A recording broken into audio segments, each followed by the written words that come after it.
Captain Marcus Chen had seen many strange things during his 15 years exploring the Outer Rim territories. But nothing prepared him for what he discovered in the smoking ruins of the research station on Kepler 442c. The distress beacon had been broadcasting for 3 days before his salvage ship, the Wanderer, picked up the signal. What should have been a routine rescue operation turned into something that would change his life forever. The station's corridors were filled with the acrid smell of burned electronics, and something else, something organic and unfamiliar. Emergency lighting cast eerie red shadows as Marcus made his way through the debris-strewn hallways, his plasma rifle ready. The crew of 12 had vanished without a trace, leaving behind only scattered personal belongings and signs of a hasty evacuation. It was in the lower levels, in what appeared to be a xenobiology laboratory, that Marcus heard the sounds, soft mewing cries barely audible above the hum of failing life support systems. Following the noise, he discovered a reinforced containment chamber, its transparent aluminum walls cracked but still intact. Inside, huddled together in a nest of shredded thermal blankets, were 2 creatures unlike anything in the known galaxy's databases. They were no larger than house cats, covered in scales that shifted color from deep emerald to brilliant gold, depending on how the light struck them.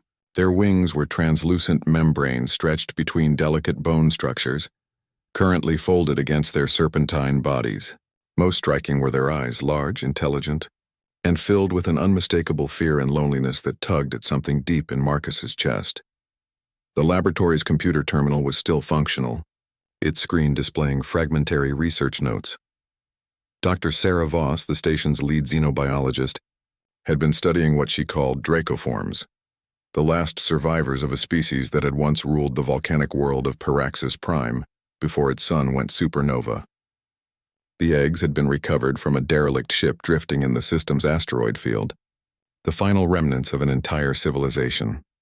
According to the notes, the creatures were highly intelligent, possibly more so than humans, with complex social structures and an incredible capacity for emotional bonding. The research team had successfully incubated 2 eggs, but something had gone wrong. The final entry, dated just 4 days ago, mentioned unexpected aggressive behavior from adult specimens and immediate evacuation protocols activated. Marcus studied the 2 baby dragons through the containment glass.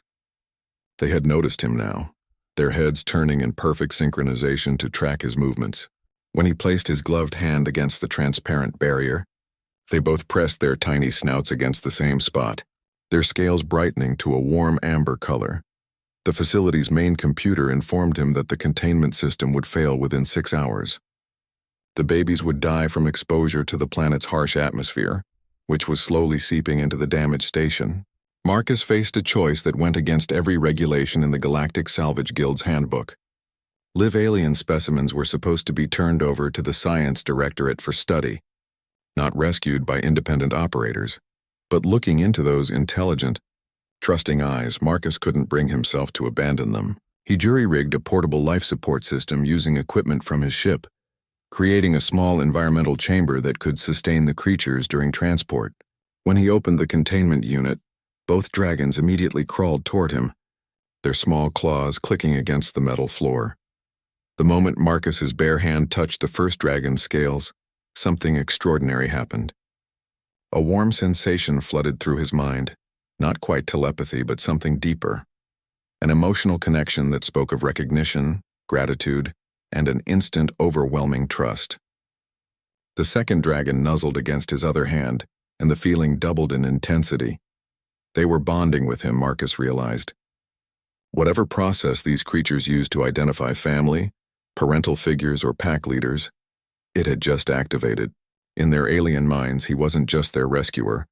He was their father. The journey back to his ship was complicated by the dragon's refusal to be separated from him. They clung to his salvage suit with tiny claws, making soft chirping sounds whenever he tried to place them in the transport container. Eventually, Marcus gave up and carried them both. One nestled in each arm as they gazed up at him with absolute adoration. Aboard the Wanderer, Marcus set up a temporary habitat in his quarters using spare blankets and a heat lamp. The dragons explored their new environment with boundless curiosity, their scales shifting through a rainbow of colors as they encountered new textures, smells, and sounds. But they never strayed far from Marcus, always keeping him in sight and rushing back to his side whenever he moved.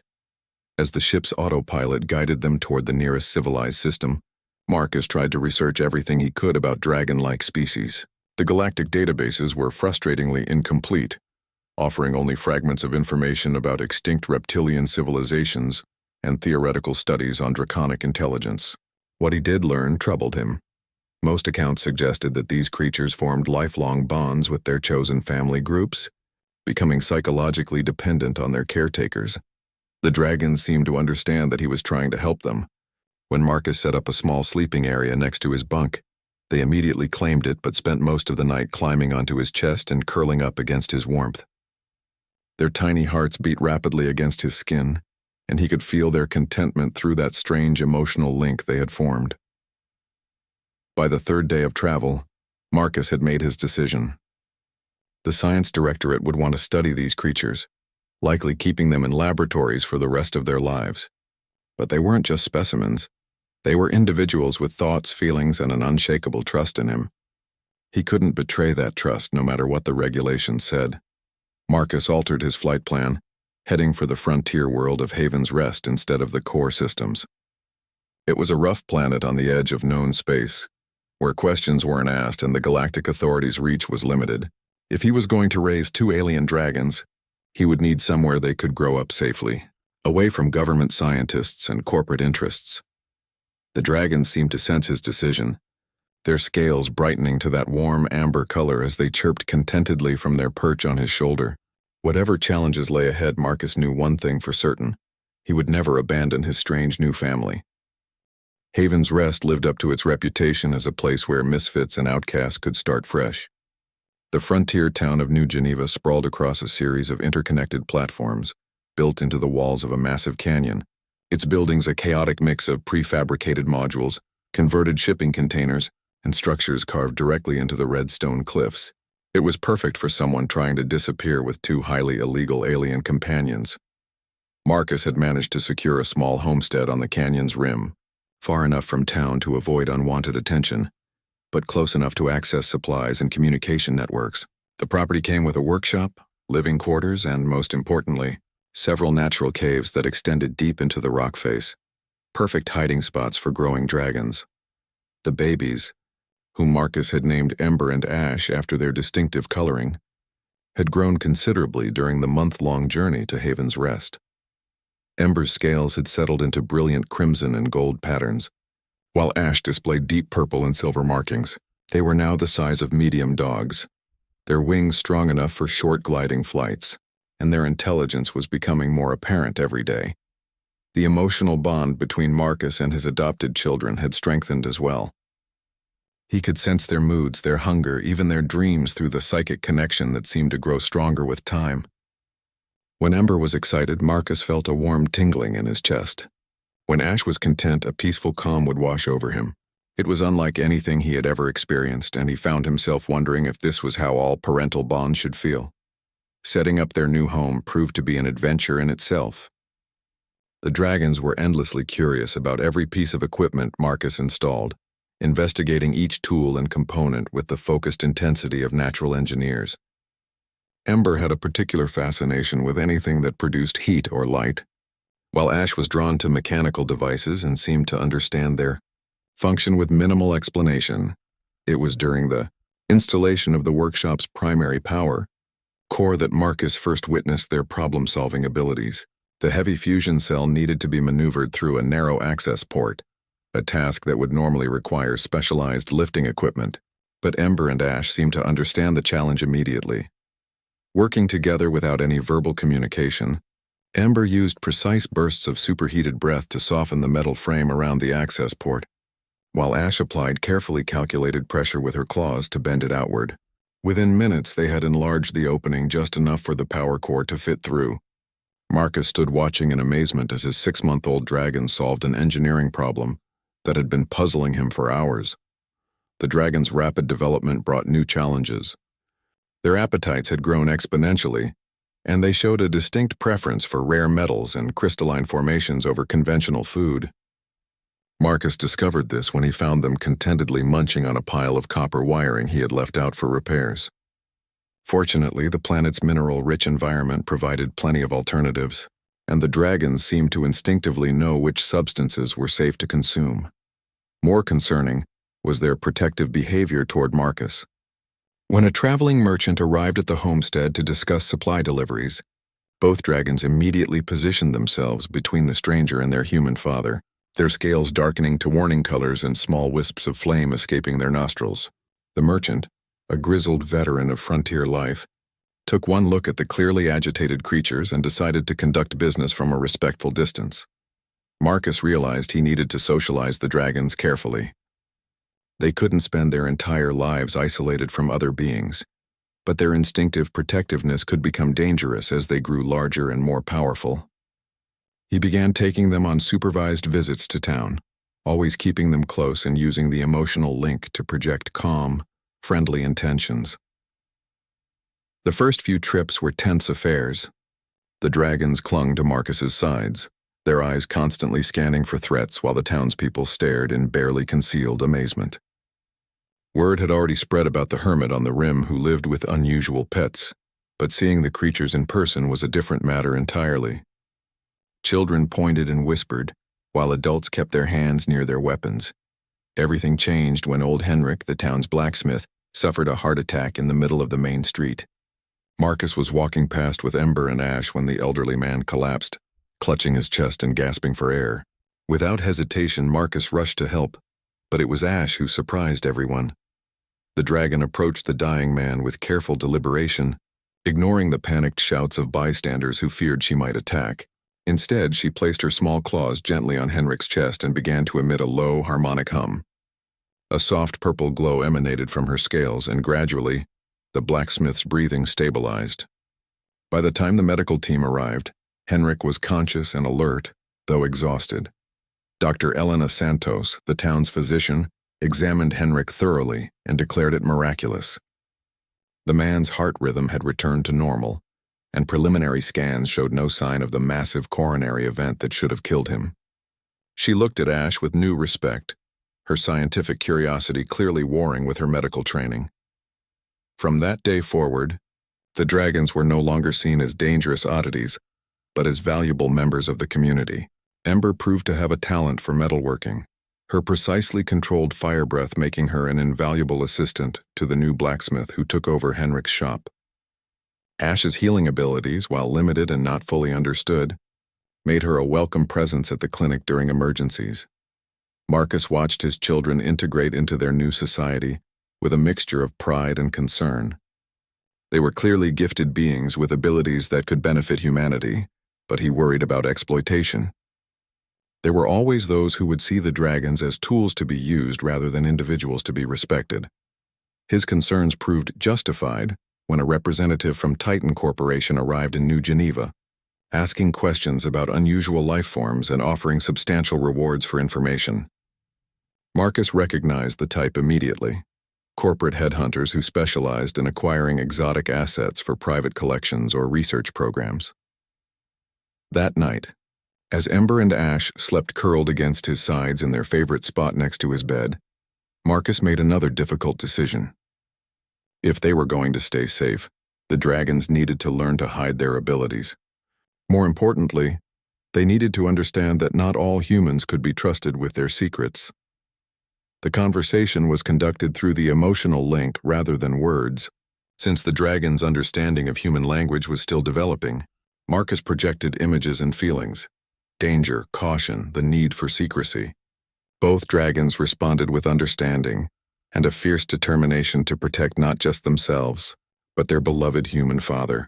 From then on, Ember's fire breath became industrial welding equipment when strangers were around, and Ash's healing touch was explained as advanced first aid techniques. The townspeople, who had grown fond of their unusual neighbors, played along with the deception, understanding instinctively that some things were worth protecting.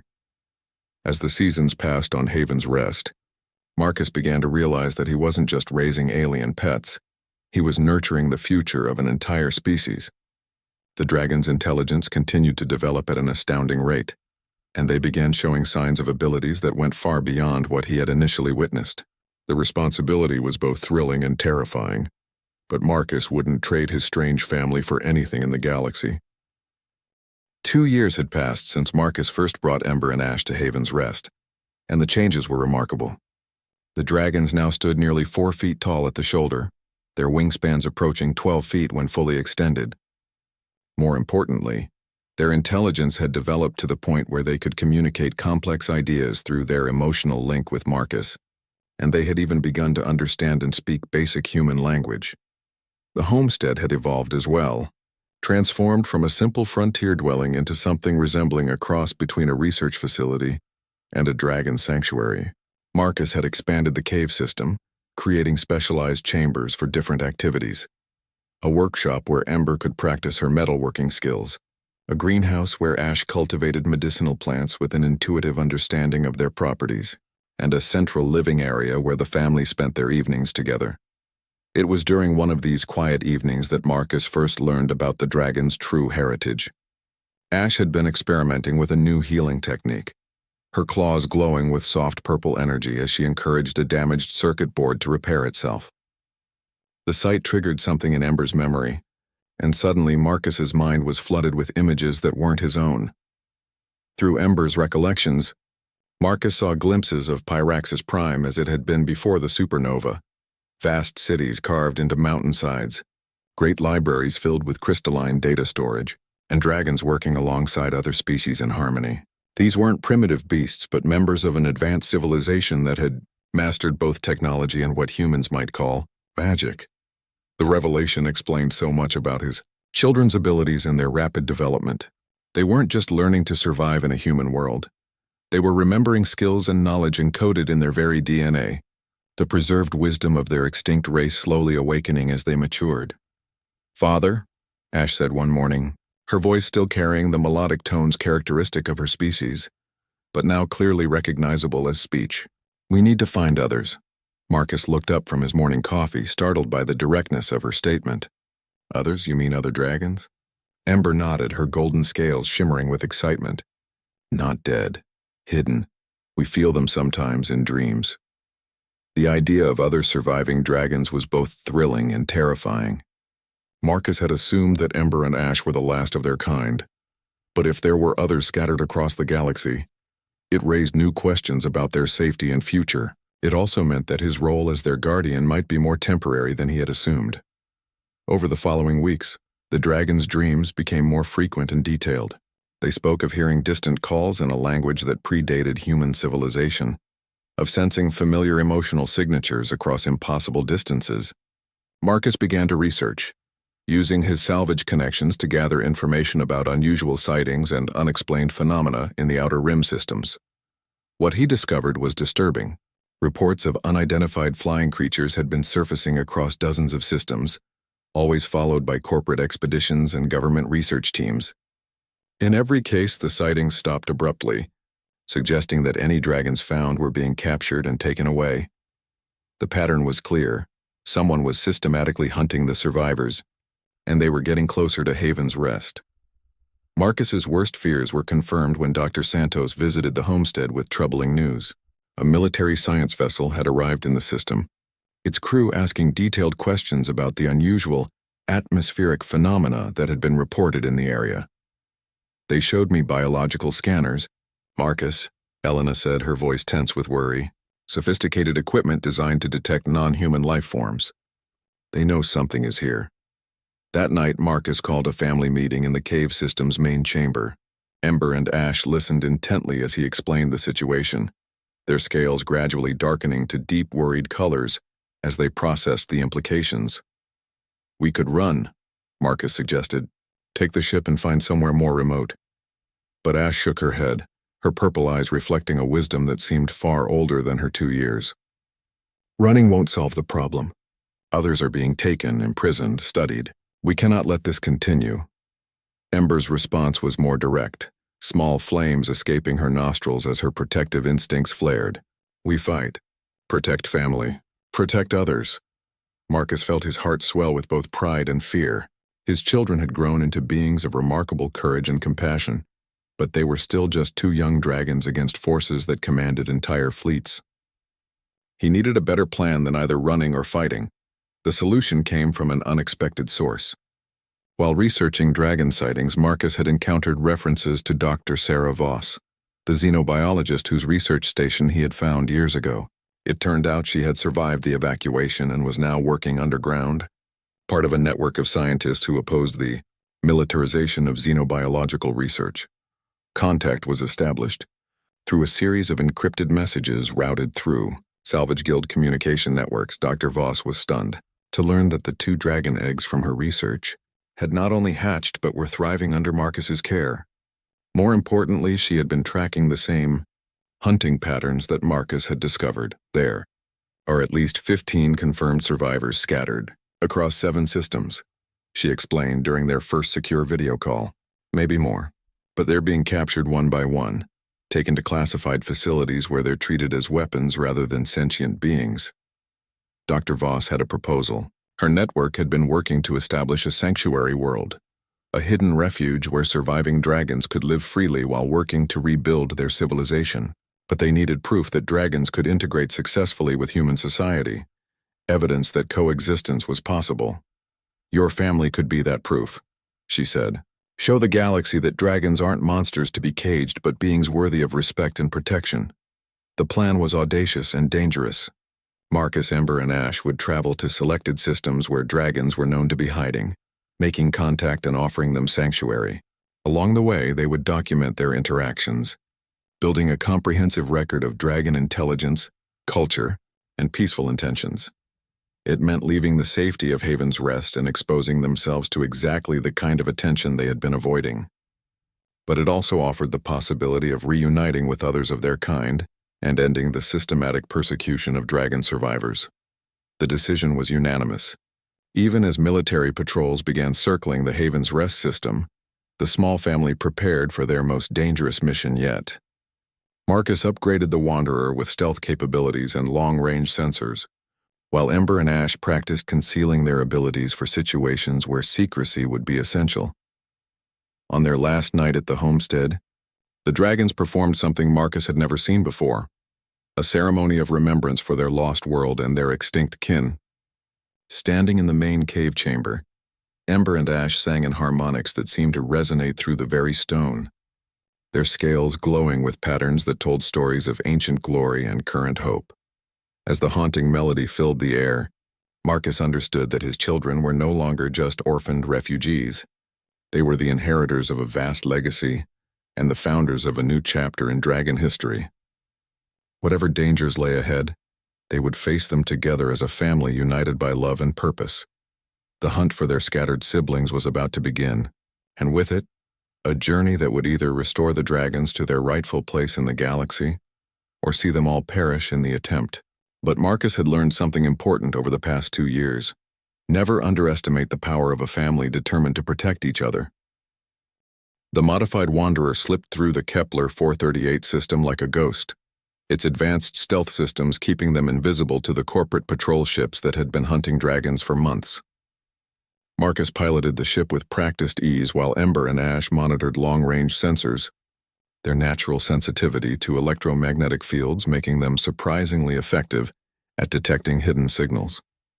Their first target was the industrial world of Foundry Prime, where reports suggested a dragon had been spotted in the vast mining complexes that honeycombed the planet's surface. Dr. Voss's intelligence indicated that the creature was likely hiding in the abandoned sections of the old deep core mines, areas too dangerous for human workers but potentially suitable for a being that could fly and generate its own heat. Picking up something, Ash announced, her voice now carrying the confident tone of someone who had grown comfortable with technology. Her claws danced across the sensor controls with delicate precision. Thermal signature in Sector 7, approximately 3 kilometers below surface level. Marcus adjusted their approach vector, bringing the ship down in a concealed landing site among the industrial ruins that dotted Foundry Prime's scarred landscape. The planet's atmosphere was barely breathable, tainted with centuries of mining byproducts, but their environmental suits would provide adequate protection for the expedition. The journey into the mines was treacherous, requiring them to navigate collapsed tunnels and unstable rock formations. Ember and Ash moved with natural grace through the underground passages, their night vision far superior to Marcus's enhanced optics. More importantly, they could sense the emotional signature of their quarry long before any technological scanner could detect physical presence. "She's afraid," Ember whispered, her scales shifting to muted gray tones that helped her blend with the rocky walls. "Very afraid. Has been alone for long time." They found her in a vast cavern 3 levels down, curled into a defensive position amid a circle of precisely arranged mineral formations. She was larger than Ember and Ash, probably an adult when the evacuation from Paraxis Prime occurred, but her scales were dull and patchy from malnutrition and stress. When their lights illuminated her hiding place, she recoiled with a hiss of warning, clearly prepared to fight. The first contact was handled by Ash, who approached slowly with her scales glowing in soft, reassuring patterns. She spoke in the ancient dragon language, sounds that resonated through Marcus's chest even though he couldn't understand the words. Gradually, the wild dragon's defensive posture relaxed, and she began to respond with tentative vocalizations of her own. What followed was a conversation that lasted several hours, conducted entirely in harmonics and emotional exchanges that Marcus could only observe from the outside. Occasionally, Ember would translate fragments for him, stories of capture and escape, of hiding and hunger, of desperate loneliness and the constant fear of discovery. The wild dragon's name was Cobalt, and her story was heartbreaking. She had been one of dozens captured by corporate research teams shortly after arriving at Foundry Prime in an escape pod. For months, she had endured experiments and confinement before managing to break free during a facility transfer. Since then, she had been living like a feral animal, scavenging for metallic ores and avoiding human contact. Convincing Cobalt to trust them required patience and proof of their peaceful intentions. Marcus removed his helmet despite the toxic atmosphere, showing his willingness to be vulnerable in her presence. Ember and Ash shared memories through their psychic link, showing Cobalt images of their life on Haven's Rest and the humans who had become their friends. The breakthrough came when Ash demonstrated her healing abilities, carefully treating infected wounds on Cobalt's wing, where restraint cables had cut deep during her captivity. The gentle touch and soothing energy seemed to awaken something in the older dragon that had been dormant since her capture, the memory of trust and community. "We'll come with family," Cobalt finally agreed, her voice rusty from disuse but growing stronger with each word. "We'll help find others." The return journey to the ship was complicated by Cobalt's size and her unfamiliarity with human technology, but Marcus had anticipated this problem. The Wanderer's cargo bay had been modified to accommodate multiple dragons, with specialized life support systems and comfortable resting areas. More importantly, the ship's AI had been programmed to respond to dragon vocalizations, allowing them to control environmental settings directly.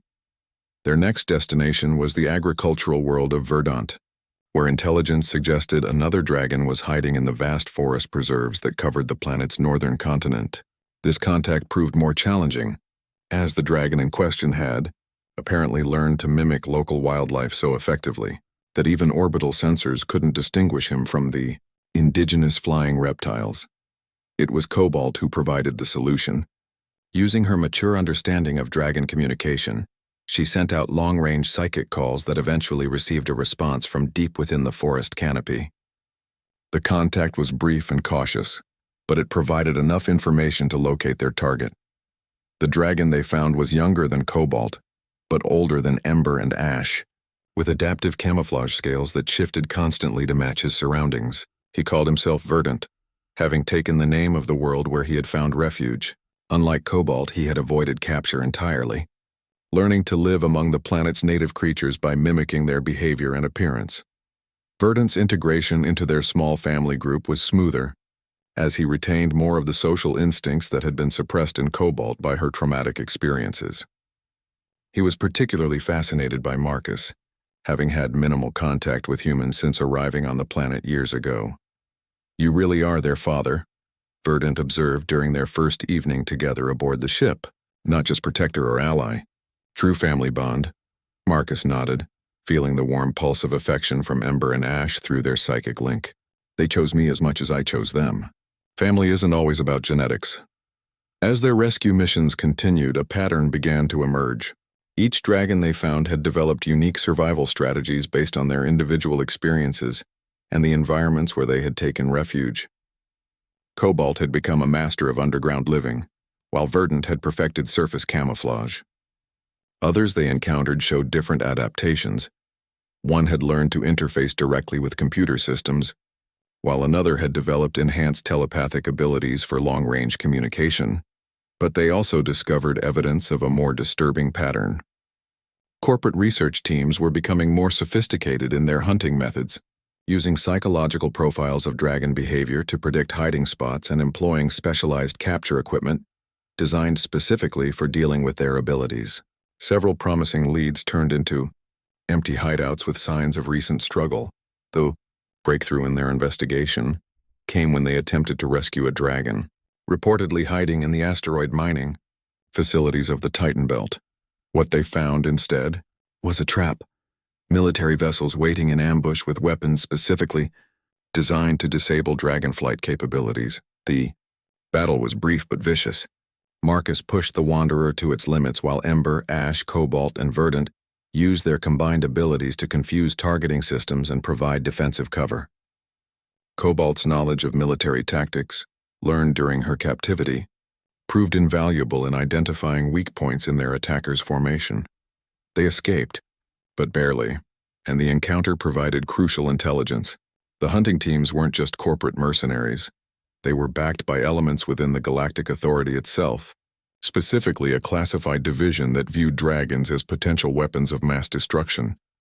They're not trying to study us, Ash realized as they tended their wounds in hyperspace. They're trying to weaponize us. The revelation changed everything. This wasn't just about rescuing scattered survivors. It was about preventing an entire species from being enslaved and turned into living weapons. The stakes had just become galactic in scope, and their small family was running out of safe places to hide. But Marcus looked around at his children, Ember with her fierce protective instincts, Ash with her healing wisdom, Cobalt with her hard-earned survival skills, and Verdant with his adaptive intelligence, and felt something he hadn't experienced in years. Hope. They might be outnumbered and outgunned, but they had something their enemies didn't understand. The unbreakable bonds of a family united by love and purpose. The war for dragon freedom was just beginning, and they intended to win it. The revelation that the Galactic Authority was actively hunting dragons for weaponization purposes forced Marcus and his family to completely rethink their approach. Dr. Voss's underground network provided sanctuary on a remote research station hidden in the Void Nebula, where they could regroup and plan their next moves without fear of immediate discovery. The station, designated Haven 7, was a marvel of hidden engineering built into a hollowed-out asteroid. Dr. Voss had spent years transforming it into a combination research facility and dragon sanctuary, with specialized environments designed to accommodate the unique needs of different dragon subspecies. When the Wanderer docked at the concealed landing bay, Marcus was amazed to discover they weren't the only ones who had been successful in their rescue efforts. 12 dragons of various ages and abilities had already been brought to the station by other members of the Resistance Network. Some were adults who had survived the original evacuation from Paraxis Prime, while others were younger dragons who had hatched in captivity and escaped. Each had their own story of survival, loss, and the desperate search for others of their kind. Ember and Ash were overwhelmed by their first encounter with a true dragon community since hatching. They spent hours in deep communication with the older dragons, learning about their heritage and the sophisticated civilization that had once spanned multiple star systems. The knowledge transfer was conducted through a form of collective memory sharing that allowed them to experience echoes of their ancestors' lives. "We were engineers," explained Onyx, the eldest dragon at the station. Her black scales bore intricate silver patterns that seemed to shift like circuitry when she spoke. Not just builders of machines, but shapers of reality itself. We could convince matter to take new forms, encourage energy to flow in beneficial patterns. Marcus listened in fascination as Onyx described technology that blurred the line between science and what humans would call magic. The dragons had developed a philosophy of cooperation with natural forces rather than domination over them, working in harmony with fundamental laws of physics to achieve results that seemed impossible. That's why they want us, Cobalt added, her voice still carrying traces of bitterness from her captivity experiences. They think they can force us to build weapons, to twist our abilities into tools of destruction. The collected dragons represented a significant portion of the known survivors, but Dr. Voss estimated that at least 30 more remained scattered across the galaxy, many in situations too dangerous for immediate rescue. Worse, intelligence reports suggested that several dragons had already been captured and were being held in classified research facilities. We need to do more than just rescue survivors, Marcus said during their first strategic planning session. We need to expose what's happening and turn public opinion against the hunting programs. The solution came from an unexpected source. Verdant, with his talent for adaptation and camouflage, proposed infiltrating one of the classified facilities to gather evidence of the dragon experimentation programs. It was an incredibly dangerous mission, but one that could provide the proof needed to rally opposition within the Galactic Authority itself. The target facility was located on Meridian Station, a heavily defended research complex in the Centauri system. Intelligence indicated that at least 4 captured dragons were being held there, subjected to experiments designed to unlock the secrets of their reality-shaping abilities. Security was tight, but the station's reliance on automated systems created potential vulnerabilities that a sufficiently skilled infiltrator could exploit. Marcus spent weeks preparing for the mission, working with Dr. Voss to develop specialized equipment that could record evidence while remaining undetected by the station's security protocols. Ember and Ash insisted on accompanying the infiltration team, their smaller size and developing abilities making them valuable assets for accessing restricted areas. The approach to Meridian Station required careful timing to avoid patrol schedules. The Wanderer, now equipped with even more advanced stealth systems, slipped past the outer sensor nets during a shift change in the monitoring station. Marcus piloted a small reconnaissance craft while Ember, Ash, and Verdant used their combined abilities to mask their approach from detection systems. Getting inside the station proved easier than expected. Verdant's camouflage abilities allowed him to mimic the appearance of authorized personnel, while Ember's precise control over electromagnetic fields let her convince security locks to open without triggering alarms. Ash's empathic abilities provided early warning of approaching guards, allowing them to avoid detection as they made their way deeper into the facility. What they found in the research levels was worse than any of them had imagined.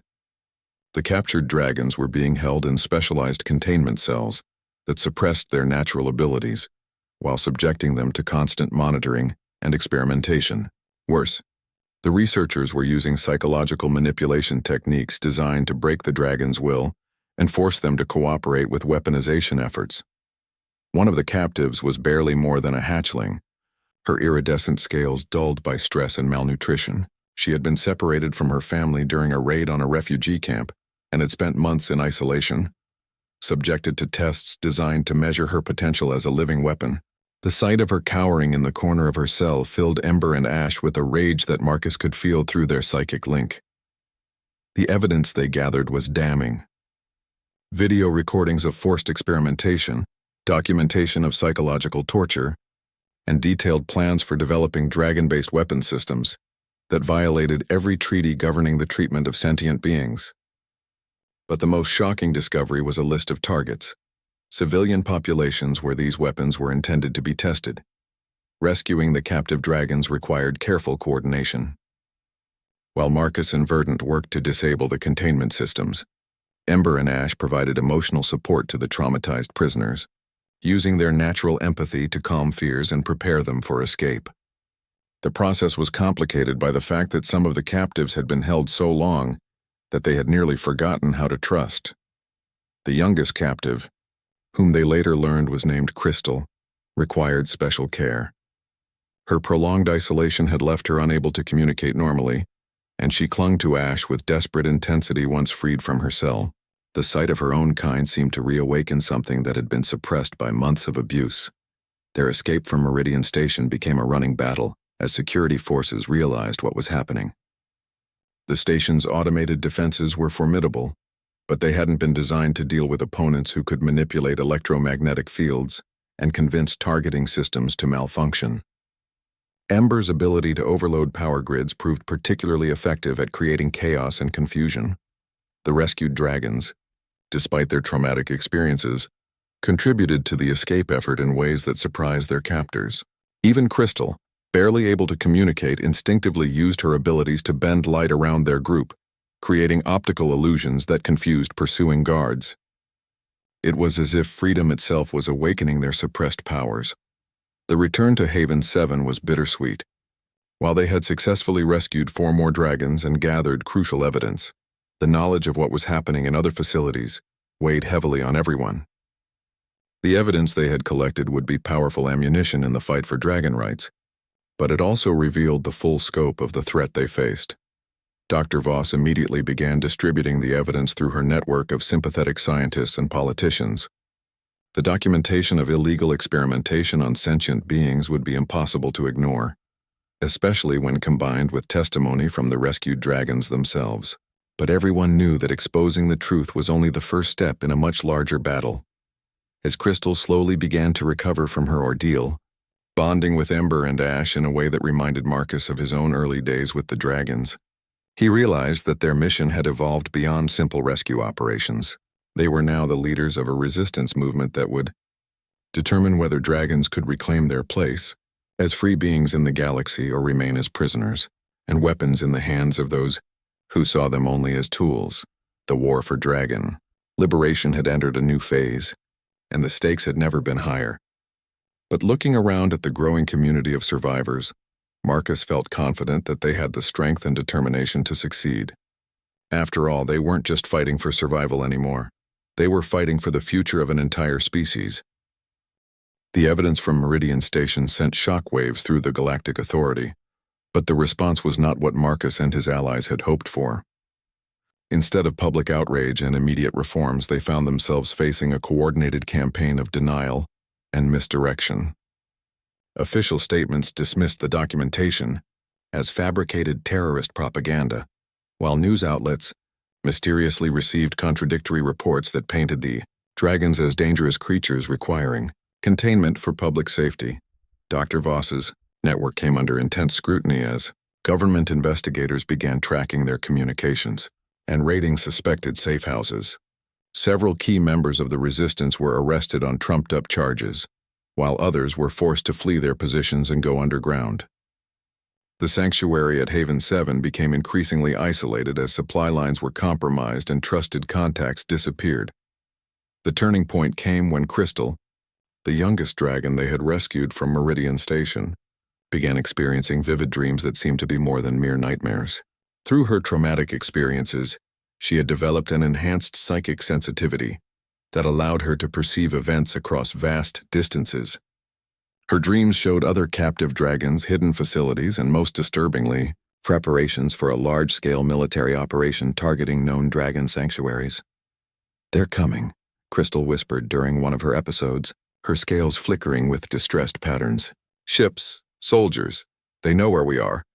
Onyx, with her centuries of experience, recognized the signs immediately. "She's become a farseer," the elder dragon explained to Marcus. "It's a rare ability, usually triggered by extreme trauma. She's perceiving possible futures, probable outcomes based on current events." The implications were terrifying. If Crystal's visions were accurate, they had perhaps days before Haven 7 was discovered and attacked by a force large enough to overwhelm their defenses. Worse, other dragon communities throughout the galaxy were also at risk, with nowhere to run and no way to defend themselves against military-grade weapons. Marcus faced the hardest decision of his life. They could scatter again, abandoning the sanctuary and returning to a life of constant hiding. But that would mean abandoning the other dragons who had come to depend on Haven 7 as their only safe refuge. Alternatively, they could stand and fight, but their small community of rescued dragons against a military force was suicide. It was Ember who proposed the third option, her voice carrying a confidence that had grown stronger with each challenge they had faced. "We don't run. We don't hide. We show them what we really are." The plan that emerged from their emergency council was audacious beyond anything they had previously attempted. Instead of waiting for the attack, they would take the initiative, broadcasting the truth about dragon civilization directly to the galaxy's population. Not just the evidence from Meridian Station, but a demonstration of what dragons could accomplish when allowed to work freely.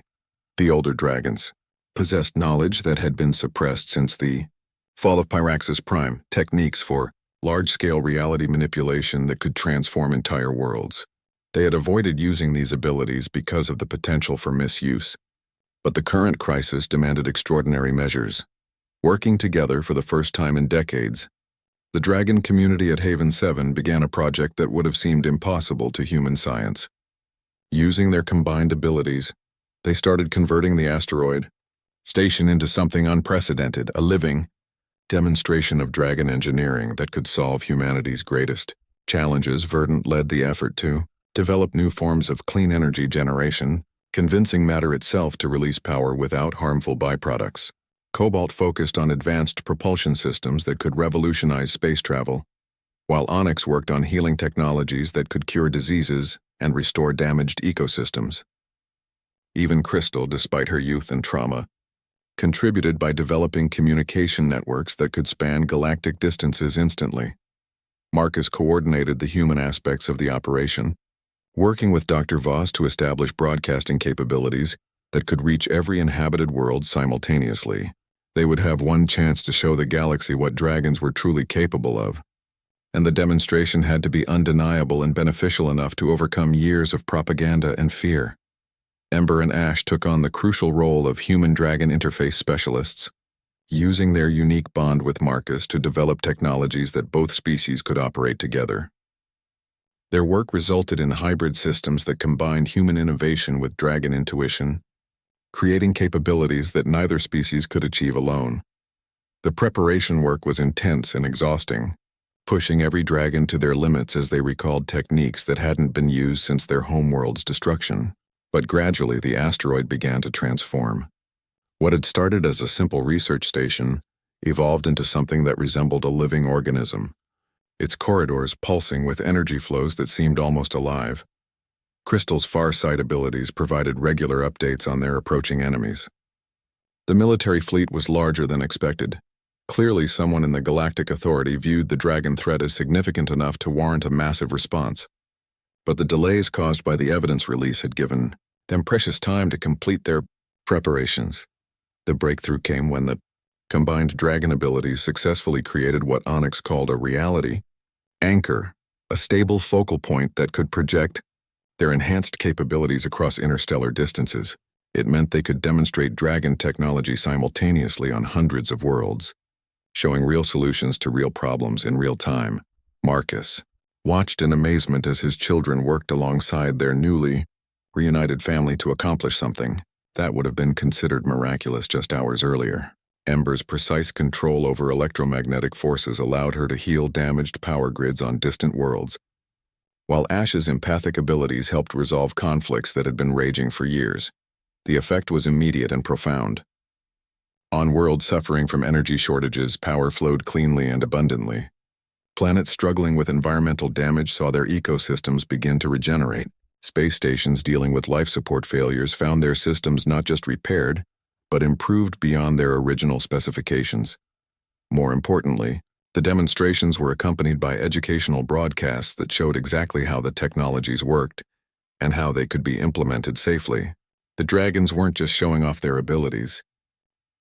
They were offering to share their knowledge freely with any civilization willing to use it responsibly. The response from ordinary citizens was overwhelmingly positive. Here were solutions to problems that had plagued humanity for generations, offered freely by the same beings their governments had been hunting and imprisoning. Social media networks exploded with support for dragon rights and demands for an end to the persecution programs.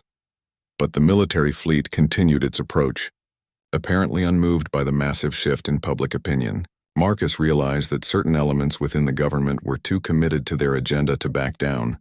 Regardless of popular opposition, the final confrontation was still coming, and it would determine whether this demonstration of dragon capability would lead to peaceful cooperation or renewed conflict. As the enhanced sensors detected the incoming fleet's transition to normal space, Marcus felt the familiar pulse of determination from Ember and Ash through their psychic link.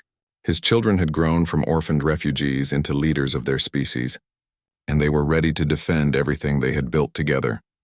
The war for dragon freedom was about to reach its climax. But this time, they wouldn't be fighting alone. Across the galaxy, millions of beings had seen what dragons could offer, and many were already demanding that their governments choose cooperation over conflict.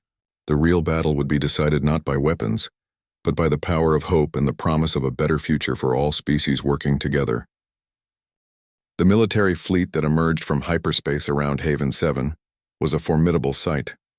37 vessels ranging from fast attack corvettes to massive dreadnought-class battleships. Admiral Catherine Steele, the fleet commander, had been given explicit orders to capture or destroy the Dragon Sanctuary. But what she found waiting for her was unlike anything in her tactical databases.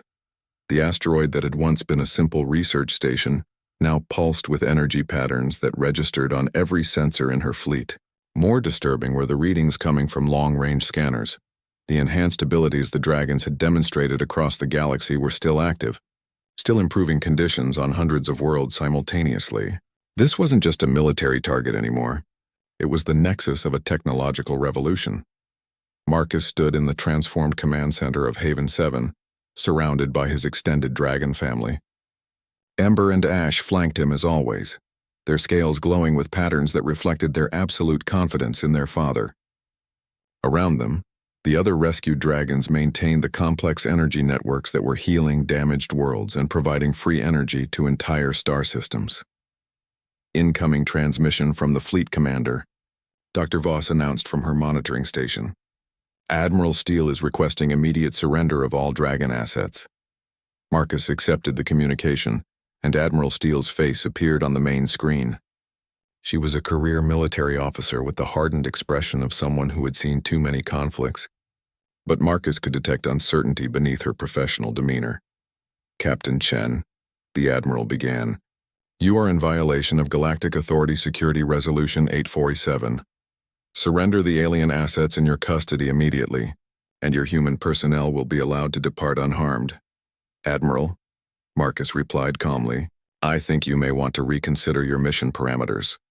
In the past 6 hours, the Dragons have provided clean energy to 47 worlds, healed environmental damage on 23 planets, and solved resource shortages that were causing conflicts across 12 systems. Are you really prepared to attack beings who are actively making the galaxy a better place? The Admiral's expression flickered with doubt, but her training reasserted itself quickly. Captain, I have my orders. These creatures are classified as potential weapons of mass destruction. They must be contained for the safety of all galactic citizens. It was Onyx who responded, her ancient voice carrying across the communication channel with undeniable authority. Admiral Steele, I am older than your civilization. I have seen the rise and fall of empires, the birth and death of stars. We are not weapons. We are gardeners trying to tend a galaxy that has forgotten how to grow. The statement clearly unsettled the Admiral. But before she could respond, Crystal's young voice joined the conversation. Admiral, you have a daughter named Sarah. She's 8 years old and she's been sick with genetic bone marrow failure. Your medical system says there's no cure. Admiral Steele's composure cracked. What do you know about my daughter? Ash stepped forward, her purple scales glowing with gentle light. We can help her. Not just treat the symptoms, but correct the genetic damage that's causing her condition. No more pain, no more treatments, just a healthy little girl who can grow up normally. It's a trick, the Admiral said, but her voice lacked conviction. Some kind of psychological manipulation. Marcus leaned forward. Admiral, you have real-time communication with Earth Command. Contact the Children's Hospital where your daughter is being treated. Ask them to monitor her condition while we demonstrate what we can do. What followed was perhaps the most tense 10 minutes in Marcus's life. While Admiral Steele maintained contact with the hospital on Earth, Ash used the reality anchor to extend her healing abilities across impossible distances. The medical monitors showed Sarah Steele's bone marrow beginning to regenerate, her genetic markers stabilizing, her pain levels dropping to 0 for the first time in months. This is impossible, the Admiral whispered, tears streaming down her face as the medical team confirmed that her daughter's condition was not just improved, but completely cured. How? Ember answered with the wisdom she had gained from years of helping others. Because we choose to heal rather than harm. Because we believe every parent should see their children grow up healthy and happy. The transformation in Admiral Steele was immediate and profound. The hardened military officer seemed to collapse inward, the weight of her mission suddenly incompatible with what she had just witnessed. But Marcus knew that personal conversion, while important, wasn't enough to resolve the larger conflict. "Admiral," he said gently, "you're not the only one making decisions here. There are others in the fleet who may not be convinced by what they've seen." As if summoned by his words, several ships in the fleet broke formation, moving to attack positions despite their commander's lack of orders. Admiral Steele's face went pale as she realized that elements of her own fleet were operating under separate, classified directives. "Captain Chen, get your people to safety," she said urgently. "I don't have control of the entire fleet. Some of these ships answer to a different chain of command." The attack came without warning. Energy weapons designed specifically to disrupt dragon abilities, fired from ships that had apparently been equipped for this exact scenario, but the attackers had underestimated their targets. The dragons of Haven 7 were no longer scattered refugees hiding from superior forces. They were a unified community working in perfect harmony. Verdant's camouflage abilities expanded to encompass the entire station, making it nearly invisible to targeting systems. Cobalt used her knowledge of military tactics to predict attack patterns and coordinate defenses. The younger dragons, led by Ember and Ash, created interference fields that turned the attackers' own weapons against each other. But it was Crystal who provided the decisive advantage. Her far-sight abilities, enhanced by the trauma she had endured, allowed her to perceive the intentions and plans of their attackers before they could implement them. She guided defensive efforts with the precision of someone who could see the future. The battle was brief but spectacular. Admiral Steele, commanding the ship still loyal to her, found herself fighting alongside the dragons against her own rogue vessels. The sight of military ships defending the dragon sanctuary while others attacked it sent a clear message to observers throughout the galaxy. The conflict wasn't between humans and dragons, but between those who supported freedom and cooperation versus those who preferred control and exploitation. When the last of the rogue ships was disabled, a strange calm settled over the system. Admiral Steele's remaining fleet maintained a respectful distance from Haven 7, while emergency broadcasts spread the news of the battle across the galaxy. Public opinion, already shifted by the Dragon's beneficial demonstrations, now turned decisively against the hardline factions within the Galactic Authority. The aftermath unfolded rapidly. Political leaders who had supported the dragon hunting programs found themselves facing massive public protests and calls for resignation. Dr. Voss's evidence from Meridian Station, combined with the live broadcast of the battle, created an unstoppable momentum for reform. Within weeks, the Galactic Council passed the Dragon Protection and Cooperation Act, officially recognizing dragons as a sovereign species with full rights and protections. More importantly, it established the Dragon-Human Cooperation Initiative, a joint program for developing and implementing dragon technologies for the benefit of all galactic citizens. Marcus found himself appointed as the first human-dragon relations coordinator, a position that would require him to travel throughout the galaxy, helping establish cooperative communities. Ember and Ash, now recognized as the first dragon-human family unit, became symbols of the possibility for peaceful coexistence between species. The sanctuary at Haven 7 was transformed once again, this time into the Dragon Cultural Center, where beings from across the galaxy could come to learn about dragon civilization and explore opportunities for collaboration. Young dragons and human children attended schools together, learning to understand and appreciate their different perspectives and abilities. Crystal, despite her youth, became one of the most important members of the new Dragon Council, her far-sight abilities helping to guide decisions that would affect the future of multiple species. Her trauma had been transformed into wisdom, and she used her experiences to help other rescued dragons heal and integrate into the growing community. As Marcus stood on the observation deck of the center, watching Ember and Ash teach a group of mixed human and dragon children about cooperative engineering, he reflected on the incredible journey that had brought them to this point. What had started as a simple rescue of two orphaned babies had evolved into a transformation of galactic civilization itself. The dragons were no longer refugees or weapons or research subjects. They were partners, teachers, and friends. More importantly, they had proven that differences between species could be sources of strength rather than conflict. that cooperation could achieve things that no single group could accomplish alone. Ember Apri,